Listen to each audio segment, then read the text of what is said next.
dahil maganda at ang libre pa yung tubig kung gusto mong maghugas ng motor mo. Ito yung kagandahan ng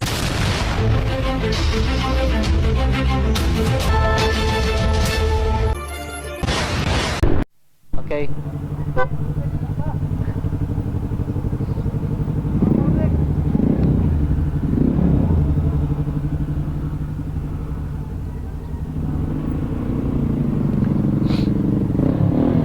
Brodex patobel. Ayo. Ako napa ko 3 bars.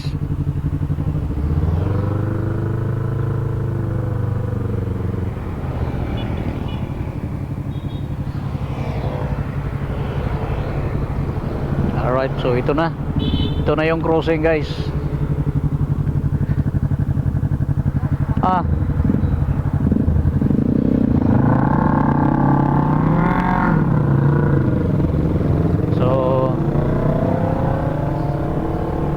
Hindi naman mahirap hanapin ang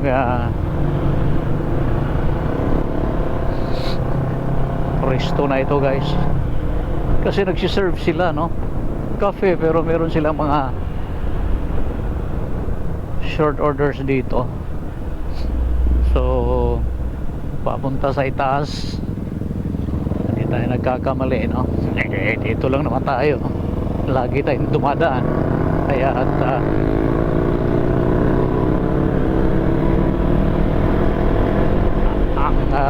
napuntahan ko na ito noon eh, baka dun pa sa pinakatuktok, dahil nagkakasi of clouds daw. Tignan natin. Ayan, cemented naman, kahit medyo mga bitak-bitak, pero ayos din naman, kayang-kaya ito. Kahit makapag 4 wheels kayo dito, guys. Ayan, o.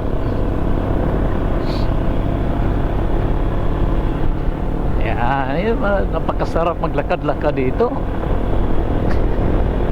So, ahon.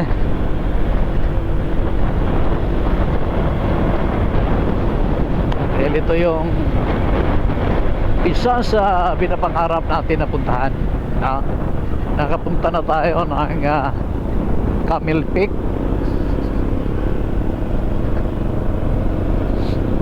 ng Mabinay, Pandanon, Mabinay. Ayan, maganda rin doon, no?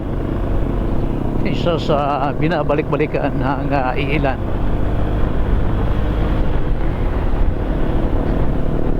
At ito naman ngayon, boundary. Ito yung boundary na San Jose, at ito Siapo na ito ay part na ito ng San Jose, kasi andyan lang yung San Jose eh. Halos magkadikit kasi ang San Jose at saka ang Amlan, kaya ilang kilometro lang mula sa proper ito na agad, San Jose na agad, part na agad ng San Jose ang pinupuntahan at pinasok natin na barangay Siapo ito ng San Jose. Yan, may patag para rito, no? Mayroon pa ng patag din dito, guys. Ayan, unti-unti na natin nakikita yung mga kabundukan. Ay, nako po. Ay, sa mga di pa nagpag-subscribe sa ating channel, please guys, paki-subscribe po ang Jim Gala TV.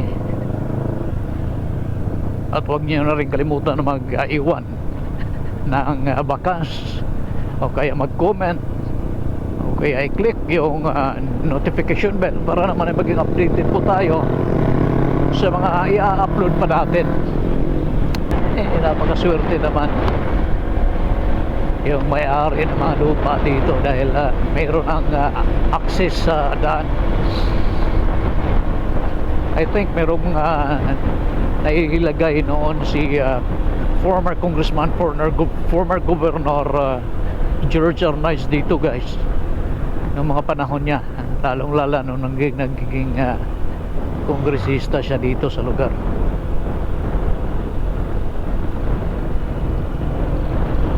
At of course, no, ang municipality of San Jose.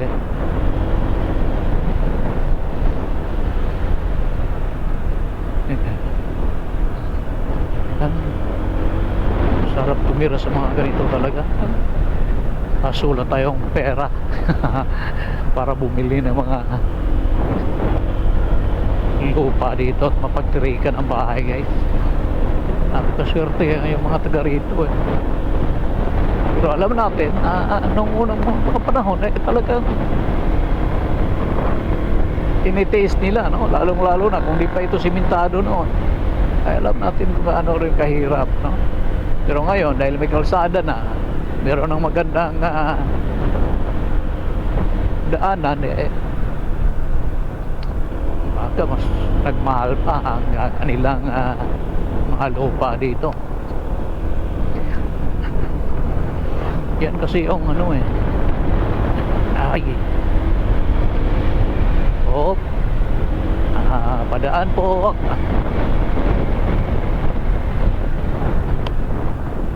Yun kasi yung ano na ngayon, kapag may magandang kalsada, kahit sa tuktok ka pa ng bundok, no? Mahal pa rin ang lupa, mas lalong mahal. Gawa na, alam mo na, kapag lagyan mo ng i-develop mo, no? Lagyan mo ng kainan, kapehan, talagang papasyalan yan, lalo na kapag maganda ang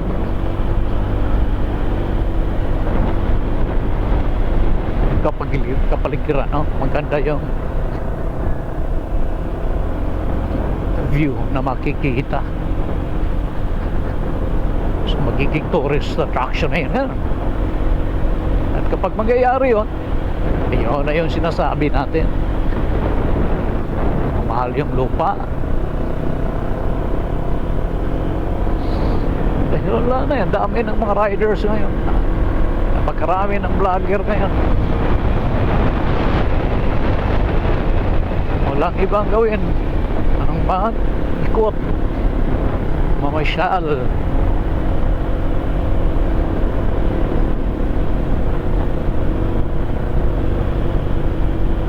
Ito madulas to, ingat po,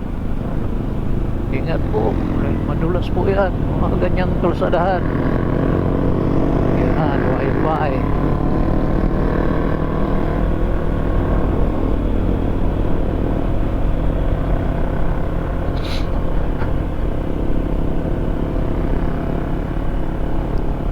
Dito at malamang sa malamang yan po ay mula sa natural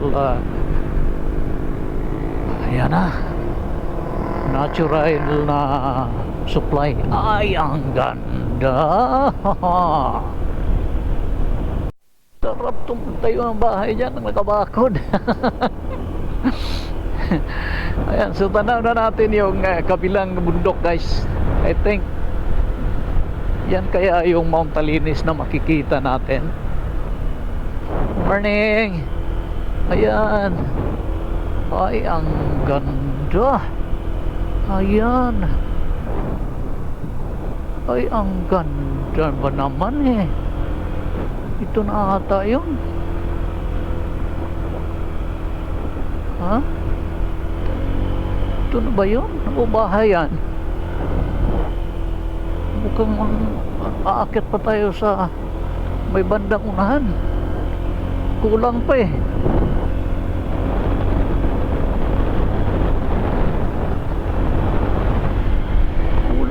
baka yun yung sa may unahan pa. So, bilis patakbo yung kasama nating tatlo. Kaya dahan-dahan tayo dito dahil madulas yan. I think yan na, baka yan na nga yan.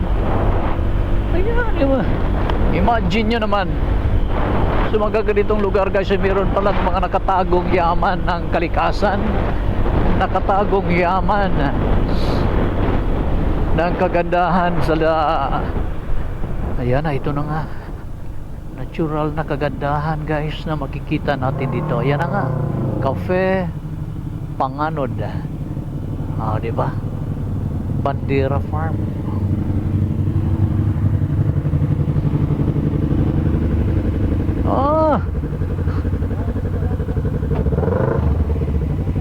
Alright.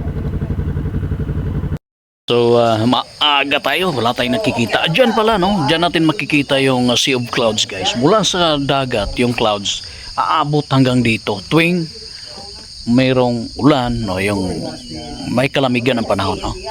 Ngayon, medyo magandang panahon ngayon. Kaya wala tayong naabutan. At alas 8 pa, magbubukas ito. Balak natin dito sana mag-breakfast, no? Pero 8 to 6 ang operation hour nila dito. Kaya yan dito lang, po-proceed kami na. Ayan na nga, no? So, tanaw mula rito guys ang karagatan, ang Tanyon Street. Ayan, no?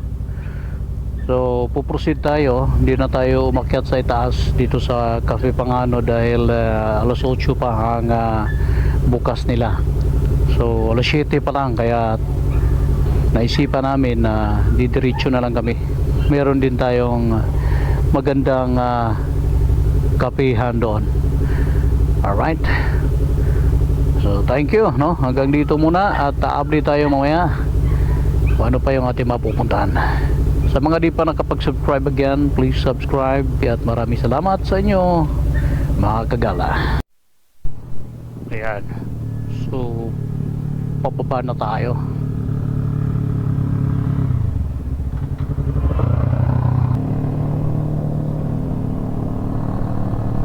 Yan, no? Tanaw natin mula rito ang baba. Pakagandang lugar talaga guys. Ayan, no? Ayan, pitik, pitik.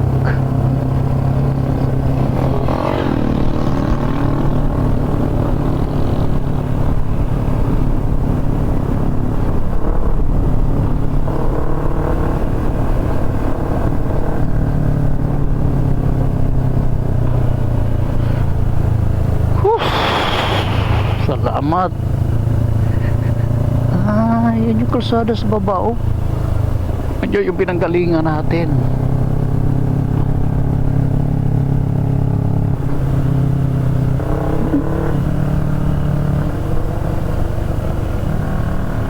Napakaganda. Mukhang parking space lang yan. Ano kaya ito?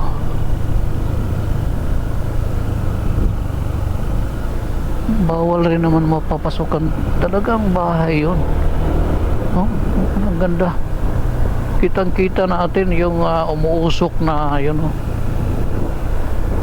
Part ng bais.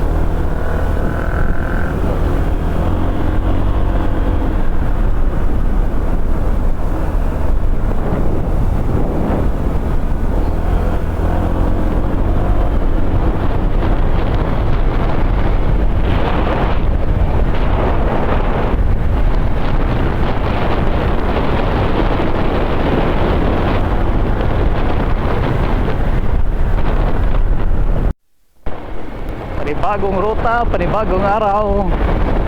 Tahak natin ngayon ang view sa Amlan. So pabundok ito guys. Hinahanap natin ang mayroon daw magandang kapihan dito at kainan. Yan, tanaw na natin unti-unti yung kabundukan. Mukhang yan yung nakikita natin dun sa may Shapo, sa Shapo Amlan, ano? San Jose. Ito part pa rin ng Amlan ito eh. Tingnan natin. Ayan, so merong mga pakunti-kunting talbog ng kalsada guys. Cafeteria. Narinig ko eh, cafeteria, sabi niya, didiretsuhin lang ito. Tingnan natin kung hanggang saan ito. Tingnan natin kung hanggang saan, hanggang kailan pupunta. Saan man tayo dadalhin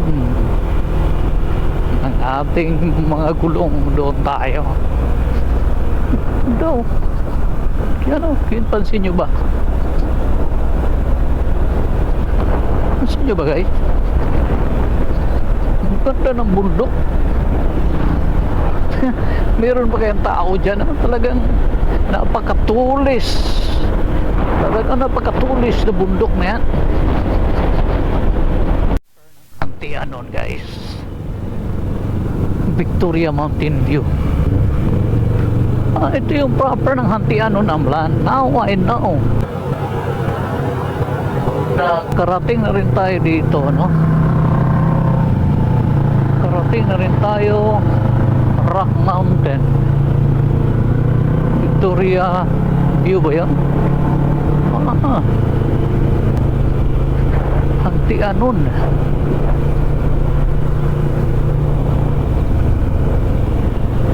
Ito nakapasok na rin natin, no?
Kita na natin yung kabundukan ito.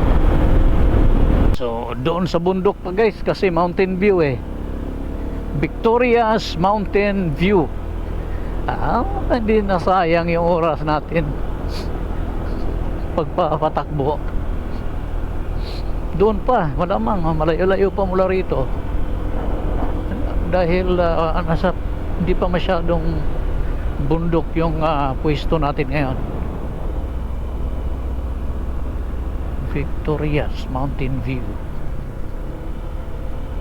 Victoria's Mountain View. Yan ito. Ano kayo makikita natin doon? It's yours to discover, Kagala. Wala tayong problema sa kalsada dito, no? Scooter, dahil maaari kang safety yung paa mo pag morning.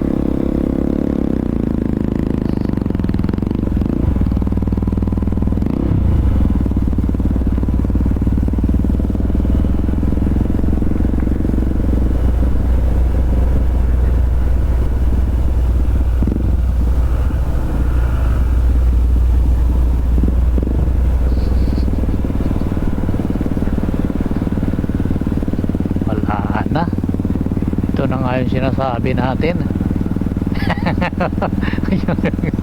Lumaputik, pula pa yung lupa mula sa itaas ata yan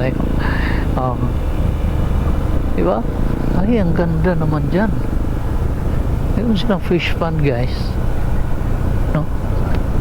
Pato. Ayan, mayroong mga pato dito. Bibi, pato, bibi ba yun? Victoria's Mountain View. So panibagong discover natin dito ngayon. Tamang-tama lang ito, panibagong discovery. Dahil first time nating umakyat at pumasok sa mga ganitong lugar, guys. No? Yan, napakaganda pala dito pag nasa tuktok ka na. Oh, pag nasa itaas ka na. Ayan. Oh, kita nyo yan?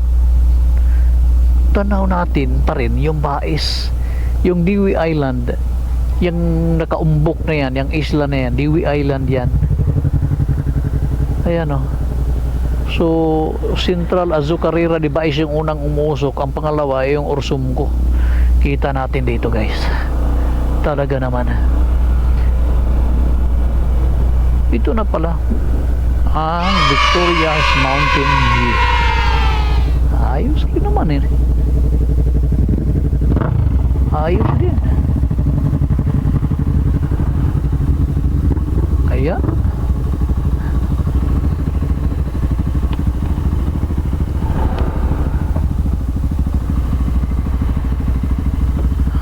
okay. So meron pang Volkswagen, oh.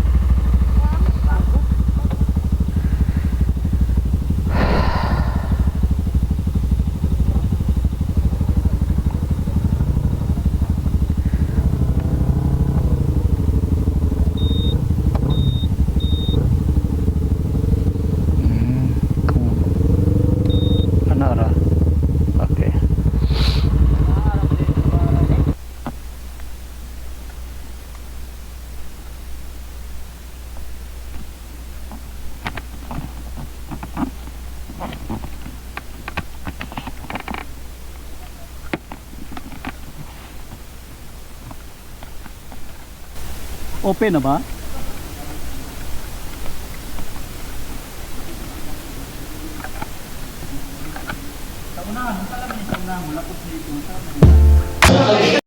So tapos na, no? Tapos na tayong kumain, guys. Ubus na, tsokolate, tapsilog, chosilog. So hanggang sa muli po, no? Babalik tayo dito. Napakaganda dito, guys. Napakasarap ng pagkain. Mura pa, no? Murang-mura pa yung pagkain nila dito. Alright. So, again, thank you. And sa di pa nakapag-subscribe, again, please subscribe, guys. Maraming salamat. At happy Sunday, everyone.